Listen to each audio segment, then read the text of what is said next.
December 17th, 1944, Beulingen, Belgium. The road was black with thawing slush, the ditches sealed in dirty ice, and the pine woods held the cold the way a church holds incense.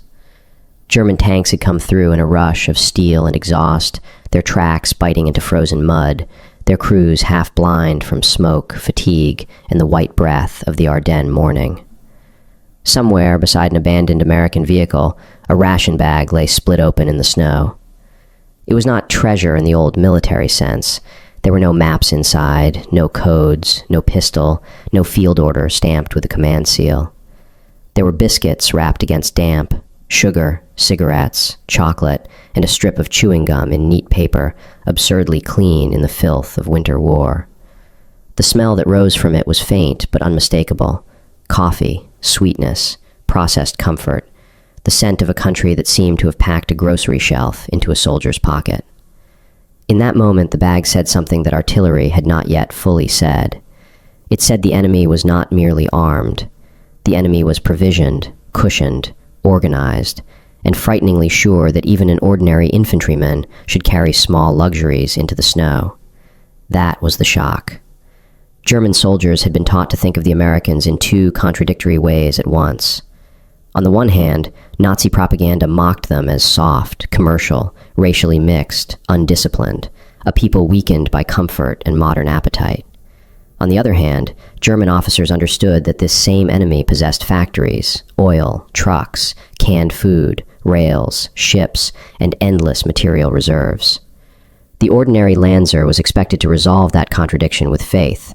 Americans might have more, but Germans were supposed to be harder. Germans were supposed to endure more. They were supposed to win not by abundance, but by will. So when a grenadier crouched in the snow and picked up that ration bag, he did not merely discover food. He discovered evidence against the central promise of the war he had been asked to believe in. The contents seemed too generous for Frontline issue, too carefully designed for a democracy that had been dismissed as decadent.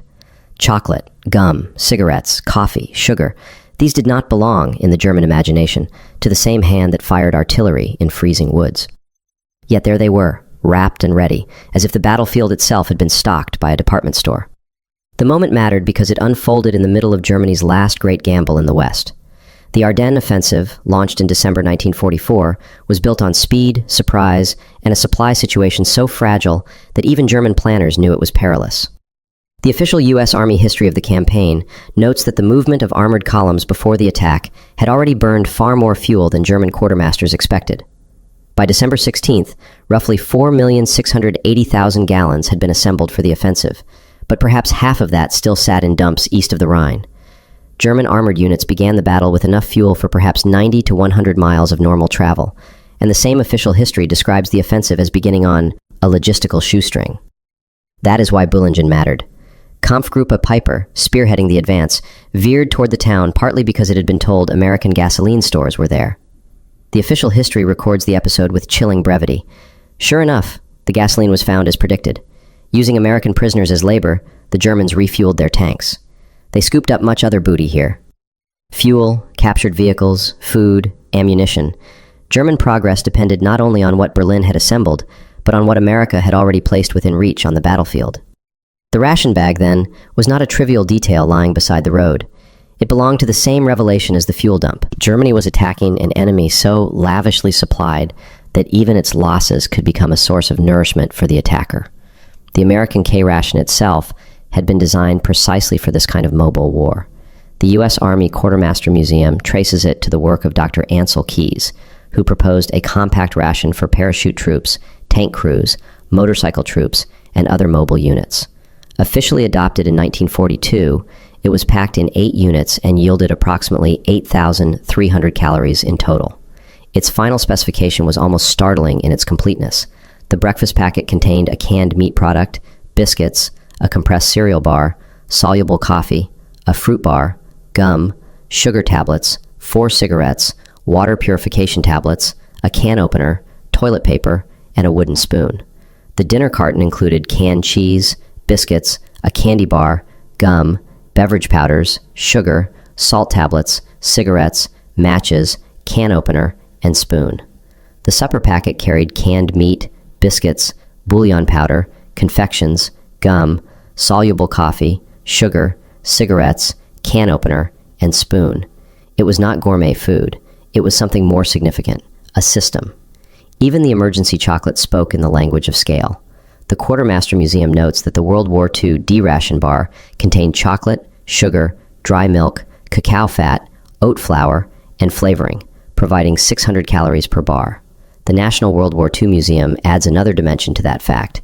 K-ration chocolate bars were produced in huge numbers. Cocoa production was increased to make them possible, and sugar, also used in chewing gum, another K-ration item, was rationed to civilians because it was needed both for military food and for explosives production.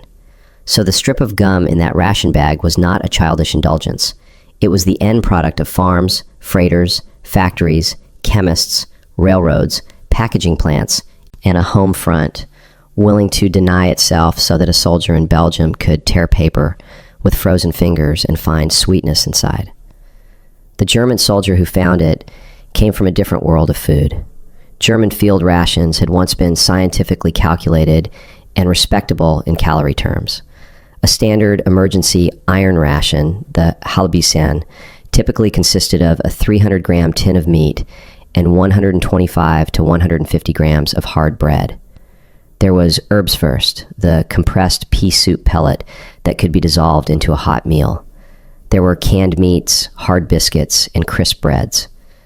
But by the later stages of the war, shortages transformed this system. Bread took on fillers that added bulk without nourishment.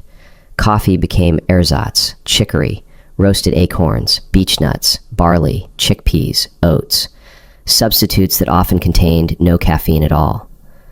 What had begun as a disciplined wartime ration increasingly turned into a diet of scarcity and improvisation, a ration designed not by triumph, but by depletion. This is where the emotional contrast sharpened. The German soldier expected to meet an American army softened by plenty. He actually met an army whose plenty had been militarized. He expected decadence. He found distribution. He expected softness. He found endurance wrapped in waxed paper. In the frozen hush after a firefight, those differences became almost intimate.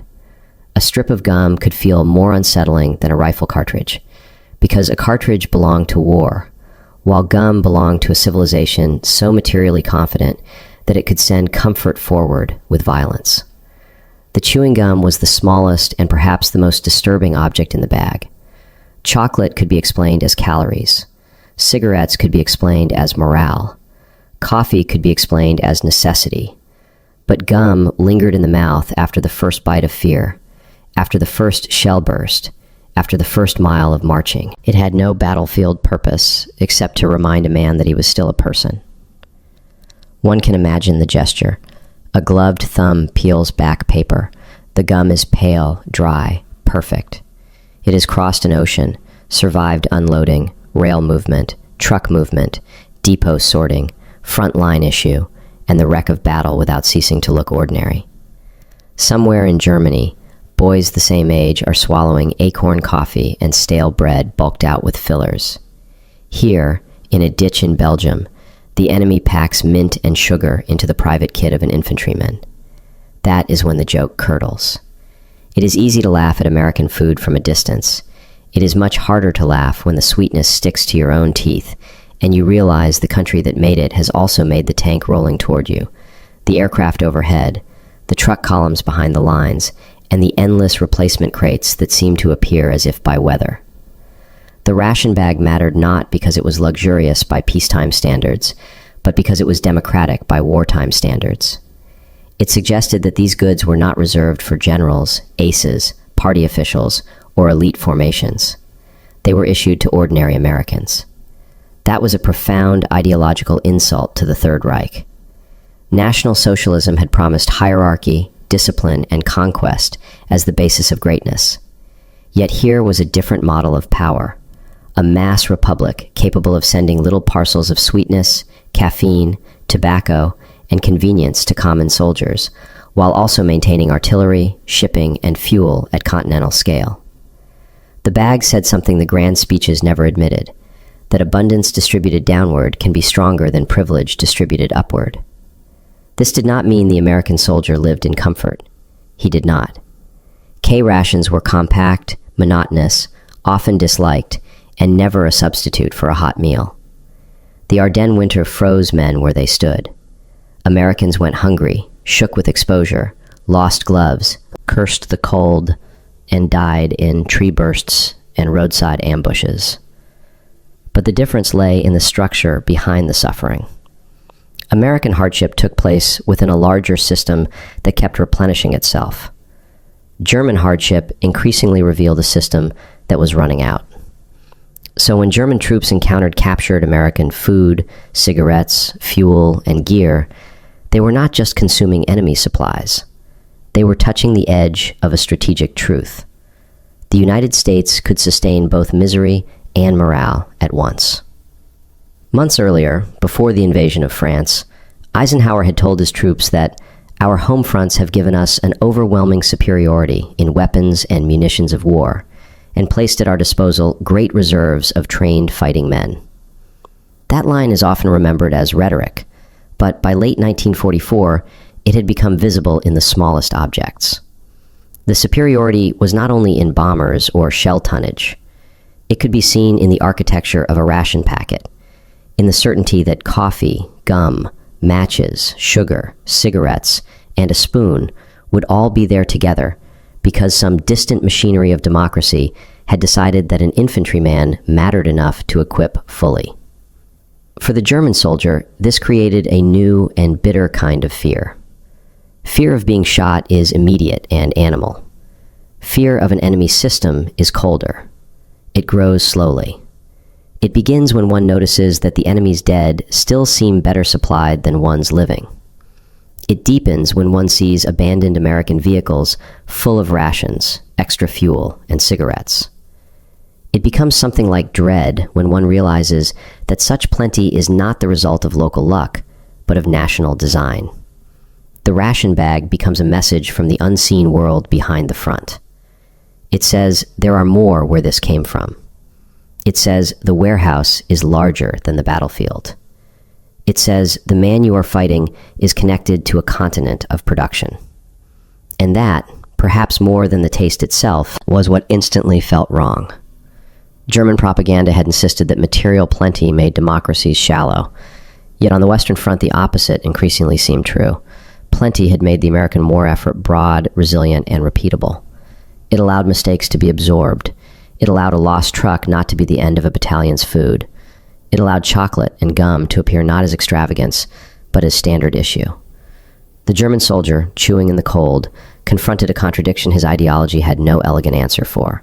Perhaps comfort did not corrupt a nation, when that comfort was organized, shared, and converted into military stamina. The symbolic power of the gum lay in its triviality. A rifle is meant to threaten. A shell is meant to kill. A fuel dump is meant to sustain movement. But chewing gum belongs to routine, to schoolyards and streetcars, to the habits of civilian life. When it appears in a ration bag on a winter battlefield, it carries the civilian world into the zone of death. It means the American soldier has not been severed entirely from home. He has brought with him a tiny remnant of ordinary life, sweetness, freshness, the pleasure of chewing after canned meat and hard biscuits. A dictatorship can command sacrifice. It can even command fanaticism. It struggles, however, to create this kind of everyday abundance for the anonymous many. The strip of gum, therefore, became a tiny democratic emblem, not because it was noble, but because it was common. Not because it was necessary, but because someone in a free society had thought an ordinary soldier deserved it. In the woods and villages of the Ardennes, this symbolism unfolded under brutal, practical pressure. German advance units were scavenging, redirecting, and improvising from the first days of the offensive. Captured fuel could keep tanks moving. Captured American vehicles could be repurposed. Captured rations could quiet the stomach. But every such gain also advertised dependence. The more the attackers fed themselves from American dumps and depots, the more obvious it became that they were not confronting a brittle enemy near collapse, but a massive machine whose scattered losses still contained more usefulness than Germany's shrinking reserves. A German grenadier might still have told himself that willpower, discipline, or one final operational miracle would bridge the gap. Soldiers cling to such thoughts because they must. Yet morale is not only broken by defeat, it is also eroded by comparison. Comparison is intimate. It happens in the hand, in the mouth, in the belly. The comparison between acorn coffee and real coffee, between filler bread and carefully packed biscuits, between a ration tin of anonymous meat and a whole meal system that includes tobacco, sugar, and gum. It is one thing to hear that America is rich. It is another to taste that richness in the middle of a frozen road march while one's own nation has begun substituting imitation for substance. By then, the K-ration had become more than field food. It was evidence of a social contract. Civilians at home accepted rationing and industrial conversion so that the front could be supplied with staggering regularity. The National World War II Museum notes that sugar was rationed to civilians in part because it was needed for military chocolate, chewing gum, gunpowder, dynamite, and chemical products. In other words, the sweetness in a soldier's pocket and the explosive force of his ammunition both emerged from the same wartime reordering of American life. The gum and the shell were linked. The comfort and the violence were linked. The home front and the battlefield were linked. This is where the event becomes transformative in a deeper ideological sense. A German soldier raised on slogans about blood, soil, obedience, and destiny could look into that ration bag and begin to suspect that the war was not merely being lost because of tactical setbacks. It might be lost because the enemy represented a society capable of producing surplus without immediately hoarding it at the top. The United States was hardly egalitarian in any perfect sense, and its army reflected many of its own contradictions and injustices. But to a freezing German infantryman, the sight was still revolutionary in its own crude way. The common American private seemed connected to an immense reservoir of material citizenship. He might be cold, frightened, and far from home, but someone had still packed him gum. The Germans had expected a nation of consumers. They actually encountered a nation that had turned consumption into logistics. That distinction was fatal. The K-ration did not reveal that Americans loved comfort more than hardship. It revealed that American industry and administration could standardize comfort, miniaturize it, and push it to the front line without losing the ability to produce tanks, trucks, and aircraft in mass. In the mythology of totalitarian strength, hardness is everything. In the reality of industrial war, reproducibility is everything. The ration bag was reproducibility made visible. So the chewing gum begins to recur in the memory not as candy, but as verdict. A man can forget the exact bend of a road, the number on a map grid, the name of a village half blown apart by shellfire. He does not easily forget the first startling taste that tells him his enemy lives in a different material universe. The gum stays elastic in memory. It outlasts the chocolate, which is swallowed, outlasts the cigarette, which burns down, outlasts even the coffee, which goes cold. It becomes a token of that larger imbalance, the sense that America possessed not just more steel, but more margin, more room, more reserve, more ability to waste small sweetness on morale because the foundations beneath it were so wide. The official army history of the Ardennes makes that wider reality plain in a language almost devoid of drama. Fuel estimates, gallon counts, road limits, predicted daily consumption. It is dry prose, but beneath it lies the same truth that flickers through the ration bag. German planners were gambling with arithmetic they could not fully master. Their armored divisions did not begin with abundance. They began with hope, capture plans, and dangerously narrow margins. American forces, even when surprised, possessed depth. The German thrust could wound, overrun, terrify, and kill, but it could not solve the problem of what the enemy was behind the line.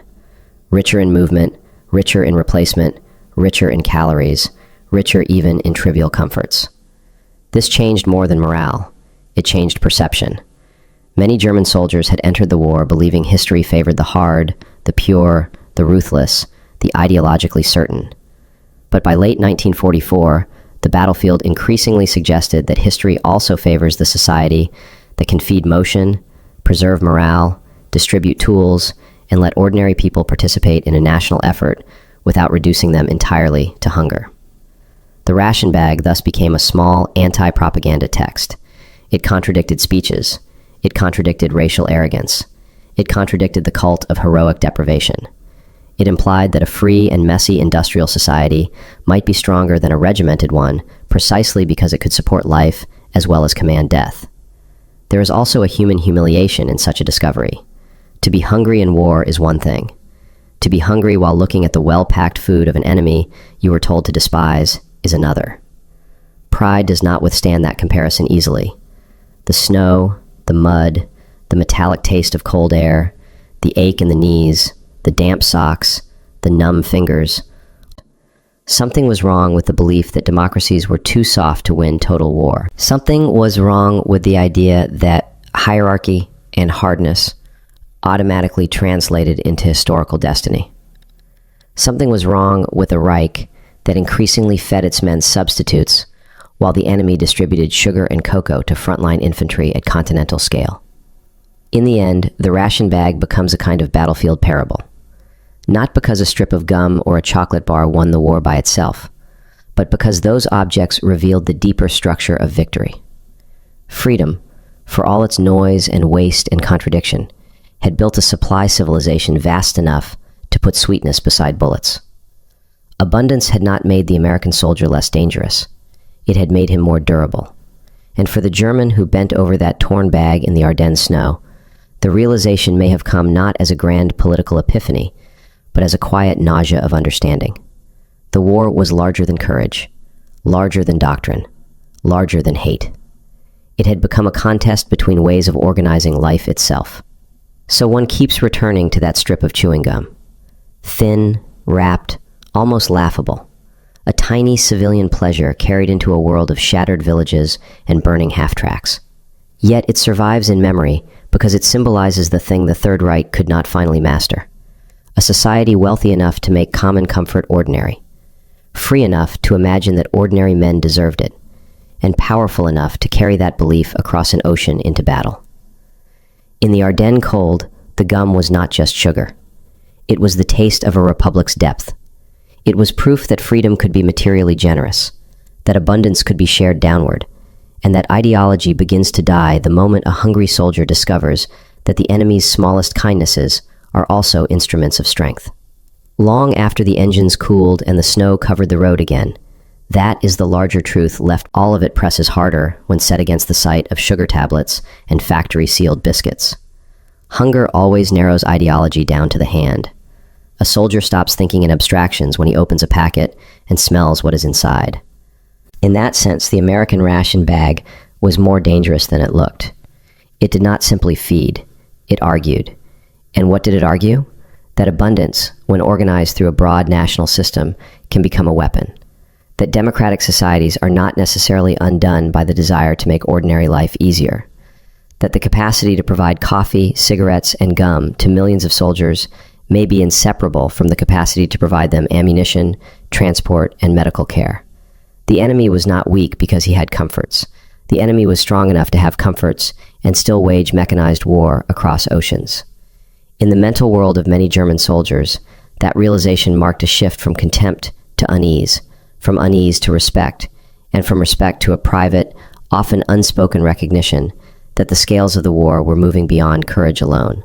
By the winter of 1944, Germany's food reality and America's food reality had become moral landscapes as well as logistical ones. German bread with fillers and caffeine-free substitutes reflected contraction, coercion, and exhaustion. American ration chocolate and gum reflected industrial expansion, bureaucratic competence, and a home front that had accepted sacrifice in order to preserve abundance at the front. Neither system was sentimental. Both were about war. But one seemed to say, endure because you must. The other seemed to say, endure, and here is something extra to help you do it. That is why the title's intuition feels historically true, even when the scene is reconstructed through many such moments. German soldiers found American ration bags, crates, cigarettes, fuel, and food again and again in the West. Each find carried the same whisper. Something was wrong, not with the bag, but with the assumptions they had been carrying for years, behind by the bag in the ditch. Empires of conquest promise iron. Democracies, at their strongest, promise provision. One commands obedience through hunger and fear. The other can sometimes place a little square of sweetness in an infantryman's pocket and still marshal the might to break a continent-wide war machine. In the end, the strip of gum outlives the slogan. It outlives the march songs and the banners and the speeches about destiny. It remains as a quiet, almost absurd relic of the greater victory, that freedom, when it can feed both body and spirit, becomes harder to defeat than any creed built only on hardness alone.